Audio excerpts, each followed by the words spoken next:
Hello বন্ধুরা, welcome আরেকটা নতুন ভিডিওতে। তো আজকে আমি যে টপিকটা নিয়ে কথা বলবো সেটা হচ্ছে ফোন হুট করে অফ হয়ে যায়। দেখেন, এখন মার্কেটে যে সমস্যাটা বেশি ফেস করি আমরা সেটা হচ্ছে গ্রাহক ফোন নিয়ে আসে। গ্রাহকের সমস্যা হচ্ছে ফোনটা রানিং অবস্থায়, ধরেন ফোনে নেট কানেকশন দিয়ে দিয়ে রাখছে কাস্টমার বা গ্রাহক, রানিং অবস্থায় ফোনটা হুট করে অফ হয়ে গেছে। এর দুইটা মেজর কারণ থাকে।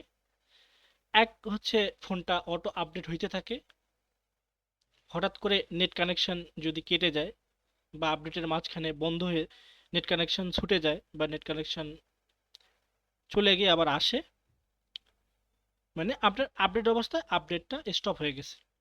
এরকম সমস্যা ফেস করলে ফোনটা হুট করে অফ হয়ে যায়।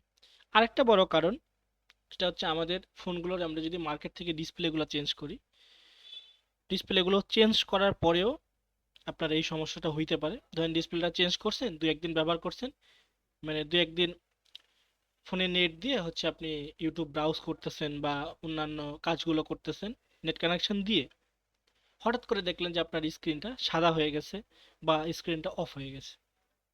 তো তখন আপনি এটার সমাধান কিভাবে নেবেন? এখন যে গ্রাহকগুলো আমাদের কাছে আসে সেটা হচ্ছে এরকম সমস্যা হলে ডাইরেক্ট আমাদের কাছে নিয়ে আসে।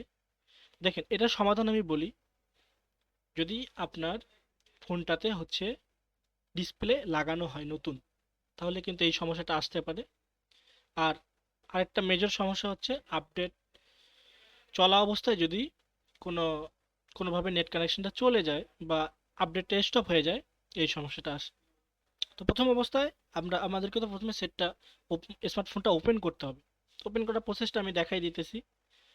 সেটটা ধরেন এই এই হচ্ছে একটা স্মার্টফোন, গ্রাহক নিয়ে আসছে, ওনার সমস্যা চালানো অবস্থায় হুট করে অফ হয়ে গেছে ফোনটা, হঠাৎ করে অফ হয়ে গেল।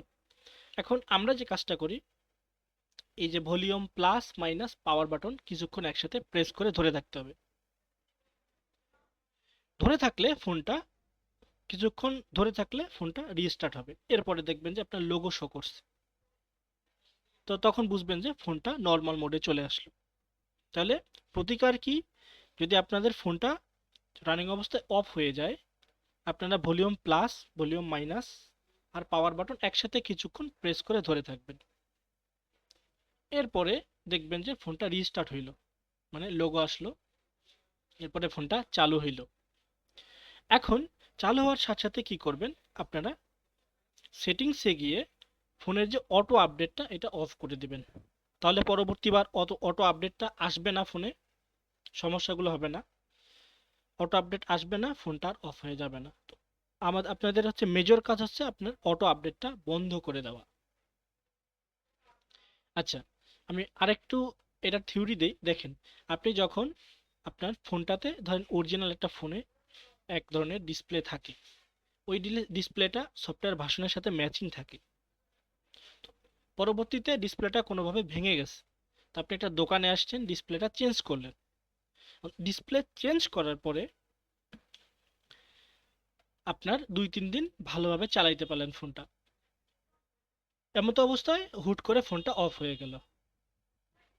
এটার মেজর কারণ হচ্ছে আপনার ফোনটা আপডেট নিতেছিল, ডিসপ্লের সাথে মিসম্যাচ হইলো, মিসম্যাচ হওয়ার কারণে ফোনটা ছেড়ে দিল বা ফোনটা বন্ধ হয়ে গেছে। এখন আমি যে প্রসেসটা বললাম, ভলিউম প্লাস, ভলিউম মাইনাস আর পাওয়ার বাটন একসাথে প্রেস করে ধরে থাকলে কিছুক্ষণ পরে ফোনটা রিস্টার্ট হবে, ফোনটা চালু হয়ে যাবে, লোগো স্ক্রিন আসবে। ঘাবড়ানোর কিছুই নাই, জাস্ট এই কাজটা করে নিলে ফোনটা আপনার প্রথমে নর্মাল মোডে আসবে।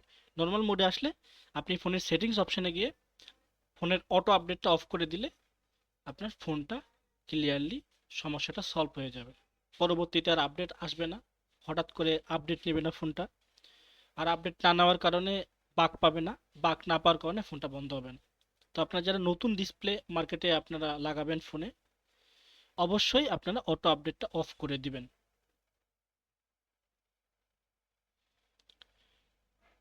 আর অটো আপডেটটা চালু থাকলে আপনার অনেকগুলো সমস্যা ফেস করতে হবে। দেখেন, আপনার ফোনটা যখন কিনছেন, ধরেন ফোনটা আপনার 4 জিবি, হুট করে ফোনটা অটো আপডেট হয়ে গেছে। এই অটো আপডেটটা নেওয়ার ক্যাপাবিলিটি ফোনটা তখন রাখবে যখন আপনার ফোনটা 8 জিবির উপরে র্যাম হবে, মানে র্যাম যদি বেশি হয় তাহলে আপনার ফোনটা অটো আপডেট নেওয়ার ক্ষমতা রাখে। যে র্যাম যদি কম হয় তাহলে ফোনটা কিন্তু অটো আপডেট নেওয়ার ক্ষমতা রাখে না। তাহলে আপনি অযথা অটো আপডেটটা দিবেন কেন? তো আজকে ডেট হচ্ছে 14 তারিখ 2 মাস 2025 সাল। আমরা সব থেকে বেশি যে সমস্যাটা ফেস করি এখন মার্কেটে এখন পর্যন্ত, সেটা হচ্ছে ফোনটা চালানো অবস্থায় হুট করে অফ হয়ে যাচ্ছে। এরপরে গ্রাহক বিভ্রান্তিতে পড়ে আমাদের কাছে ফোনটা নিয়ে আসতেছে। এরপরে আমরা নর্মাল মোডে আমি যে সিস্টেমটা এক্সপ্লেন করছি এই সিস্টেমে আমরা ফোনটা ওপেন করে দেই। তো আপনারা ওই কাজটা করে নেবেন, আপনারা অটো আপডেটটা অফ করে নেবেন, তাহলে এই সমস্যাটা আপনাদের আসবে না। এটা আপনারা ডিসপ্লে লাগানোর পরেও করে নিতে পারেন, বা ফোন হার্ড রিসেট দিলেও অটো আপডেট অফ করতে পারেন, অথবা ফোন যদি চালু থাকে সময় থাকতে ফোনটাকে অটো আপডেটটা অফ করে নেন। যারা বুঝে এই সম্বন্ধে তাদের কাছে আসেন, তাদের হেল্প নিয়ে অটো আপডেটটা অফ করে নেন। নাহলে দেখা গেছে পরবর্তীতে ফোনটা অটো আপডেট হইতে হইতে আপনার এরকম হইতে পারে যে ডিসপ্লেটা চলে যাইতে পারে, অটো আপডেটের কারণে অনেক সময় মাদারবোর্ডটা নষ্ট হয়ে যাইতে পারে। তো সময় থাকতে আপনারা ঠিক করে নেন, অটো আপডেট অফ করে দেন। ভালো থাকবেন, এতটুকুই ভিডিও ছিল, ধন্যবাদ।